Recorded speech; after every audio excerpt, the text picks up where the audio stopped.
The document, which has become commonly known in America as the Declaration of Independence, recognizes that the Creator has endowed every human being with absolute rights that no civil or religious entity has the right to alienate from the individual.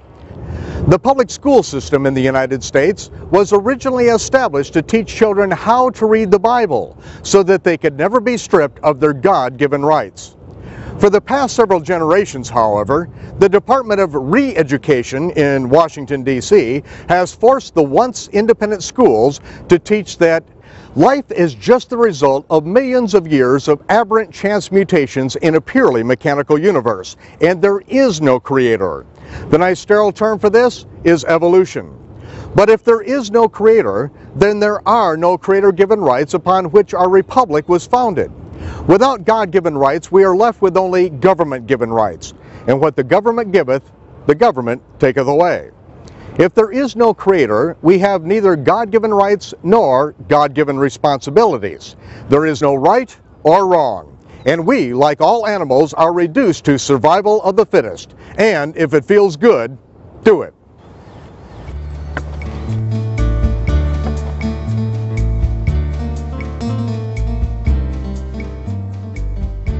Sodom and Gomorrah's kings promoted the same prosperity-driven, lawless lifestyle. In Shimon Kefa's second letter to the followers of Yahshua of Nazareth, known by many today as Jesus, Kefa writes, God condemned the cities of Sodom and Gomorrah and turned them into ashes, making them an ensample to those that live ungodly lives. Rudimentary explanation. The word ensample in the Greek language means a visible example, something that can be witnessed in the physical universe, not theological speculation.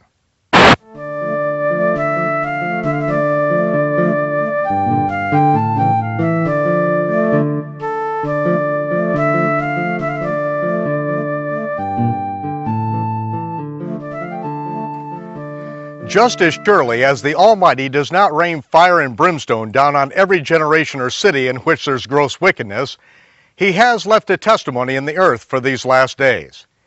God is the righteous judge, and if you decide to live an ungodly life, your judgment is just as sure as the judgment of Sodom and Gomorrah. The remains of Sodom and Gomorrah are also a testimony to the righteous.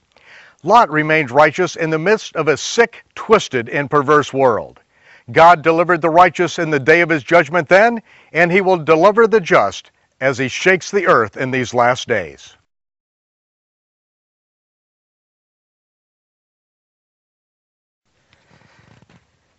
Many people have a very negative attitude concerning the judgment of God falling on a nation. Well, it depends on whether you are in the wrong or whether you have been wronged. When one gets his day in court and righteous judgment is handed down from the bench, those who have been wronged celebrate. They have been vindicated and will be compensated. Those who have wronged others are punished. That is righteous judgment.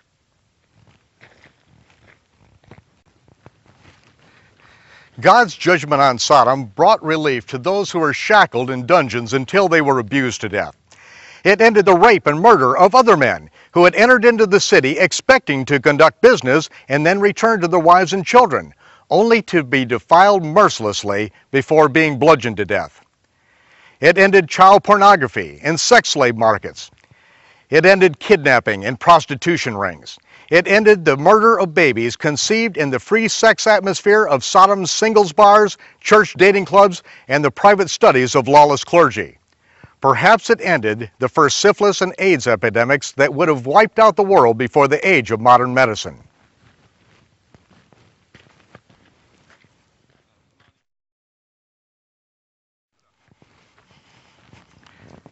God is the righteous judge, and if you are living a righteous lifestyle, you long for the day that His righteous judgment is released upon the face of the earth. As it is written in the Psalms, the righteous speak of His judgment all the day long. But as I say, His judgment is not pleasant table conversation in the house of the wicked. As Shimon Kefa said, even though we do not see God's hand of judgment overtly revealed against the wicked, do not deceive yourself into thinking that the Almighty is slack concerning His promise of judgment. He is not. He is long-suffering, not willing that any should perish. He never judges without fair warning. Consider this fair warning.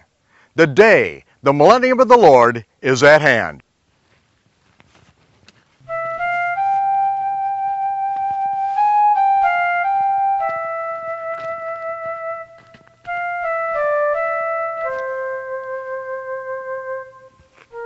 Just as Kepha prophesied, the remains of the cities of Sodom and Gomorrah stand as an ensample, a visible witness in the last days. A witness that the Hebrew Scriptures are an accurate historical record of the land and people of which they speak. The ashen remains of those cities are a testimony to those who decide to live an ungodly life. They remind us that the judge, though long-suffering, will render a swift and terrible verdict to those who disobey his commandments and do their own thing. This brimstone is an aromatic reminder that the God of Abraham, Yitzhak, and Yaakov is the righteous judge, and that he will deliver the righteous in the day of judgment. I'm Michael Rood. Join us again next time for A Rude Awakening, and I'll see you when the smoke clears.